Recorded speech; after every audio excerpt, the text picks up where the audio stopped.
Hello, this time I've got a field maple. It's a Acer Campestre.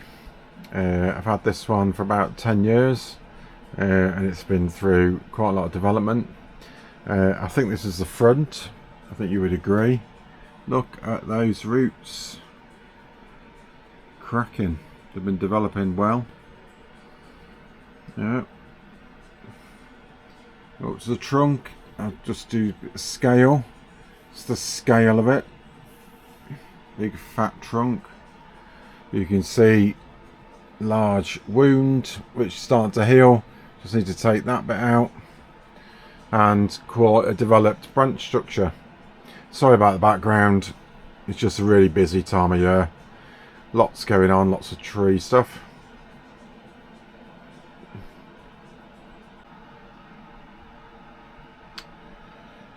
So you can see there's quite a developed branch structure. It's obviously taken me the last 10 years to do it because there wasn't a lot of branches on it.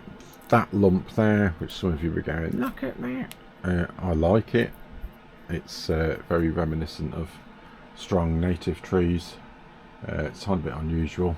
It's obviously bulking this out a little bit. But I think long-term development, this tree's only going to get bigger. I mean, the branch, the Nabari root structure is massive all the way round. There is a tiny weak spot in the roots round there, but it is round the back. I mean, the front is very broad, and it's coming on well. You can see wounds that are healing. There's a big wound on the back. Lots of these are healing up now, so I'll probably have to hollow that out a bit more. Branch structure is very advanced. The problem with these field maples though is that they're very, very coarse and very prolific at producing buds. They're almost as prolific as as trident maple, but you can see they're getting all sorts of tangles and knots. Look at this bit here and there. So there needs to be a lot of thinning out, a lot of choosing of the shoots that you're going to take forward. And yes, it's a it's a reasonably young branch structure, and because they are quite coarse in their growth, you can see that it's very sharp on its directional changes. It's good to have the directional changes, that's what you need, but it takes a while for these to smooth out a little bit and look better. The advantage of this one though is that this particular field maple, is it tends to have short nodes. You can see there's a bit longer there.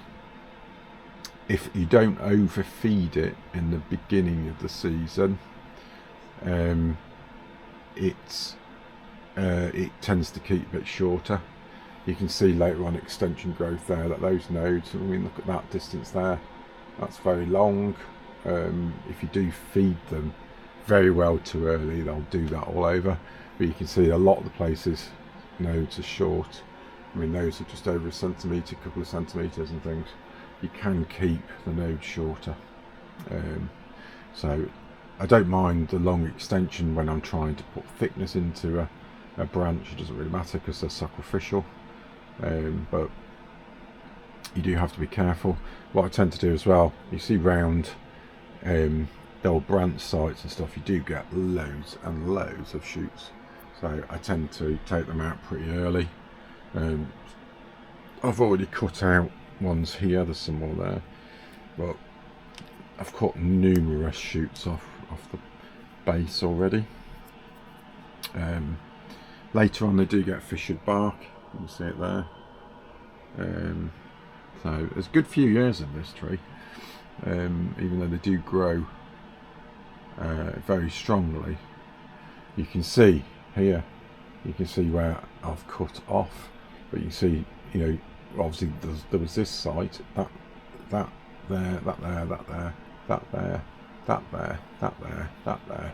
You can actually see the years and years of growth, and you can see it in every single place where I've taken branches off. I've changed the direction.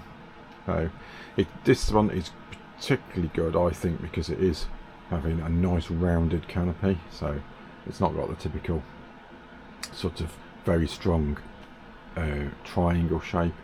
Everyone goes on about that, but actually if you look at a lot of the more mature broadleaf species in the UK, they have quite rounded canopies, and that's what you should be aiming for. You should try and avoid doing like conifer type pine, sharp pinnacles, because that's not how broadleaf grow. So got quite a lot of branch selection to do here. As you can see, it's out of the pot. I've taken 50% of the bottom off already. It was in a plastic training pot which was angled, so I've taken that base out. I've also obviously given it a good weed. So I'm just going to carry on trimming the roots a little bit, teasing out, and then we're going to get it into a bonsai pot hopefully. And then I'll show you that. Definitely going to carve that out. I'll probably do that in a few minutes. That needs to come right down, because what I want is the callus to lip over, so you can see it's coming over there because that was left like that. I was shaping it a little bit to get the water drip out, which is good because you can see it's resilient, it's not rotting, although I did protect it quite a lot. That bit I just missed it, didn't round it off enough. Probably have to round that a little bit more as well. So we're going to do that and then we'll catch up in a bit. As you can see, I've taken that section down and that section down a little bit. It's obviously nipped a little bit of the side of the bark there, which should help promote it to regrow and then start to callus over. We'll see how far it goes, so whether I'll be able to seal that hole. I mean, sometimes people obviously graft over seedlings there to try and like reduce the size of it, and that can help. I might do that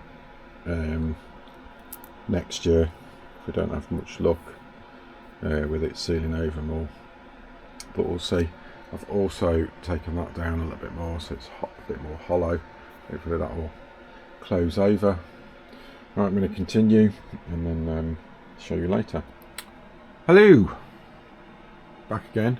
Unfortunately, the pot I had just wasn't big enough. It was going to be too cramped around the roots, so I'm going to have to go hunting for one, but it's fine. So I put it in this slightly shallower sort of training pot, so I don't get that prominent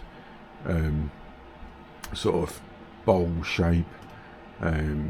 So obviously this circular is about the size I need, probably not as deep though in the bonsai pot, but it needs to be reasonably deep. They do like to be deeper, so it's a bit of a shame, but that's how things are.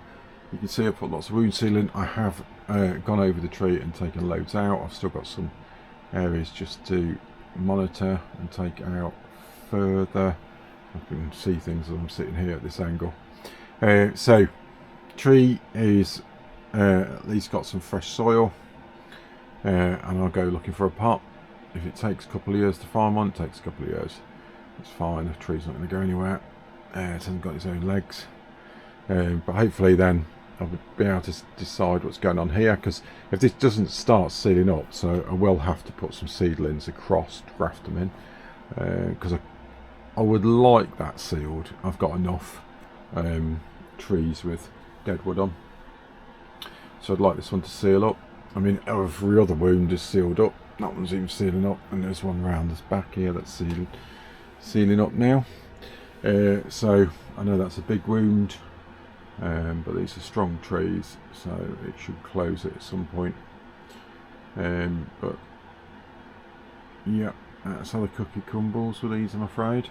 So this is going to come out to leaf in a couple of weeks. It's obviously got fresh soil, it's got root space for it to grow, so it should have another good year, but I am going to have to keep on top of it again, as I said, because they are very vigorous, and I have taken out loads of shoots all the way along, but there's bound to be more. Lots of old dead ones. That one's a bit flexible, it's gone now. So we'll have a look at the tree a bit later when it's fully awake, so you can appreciate it. Field maple, if you don't know, are a pretty leaf, and they are a native to the UK, so perfect. They are adapted to our conditions very well. But I like this tree, it's coming on.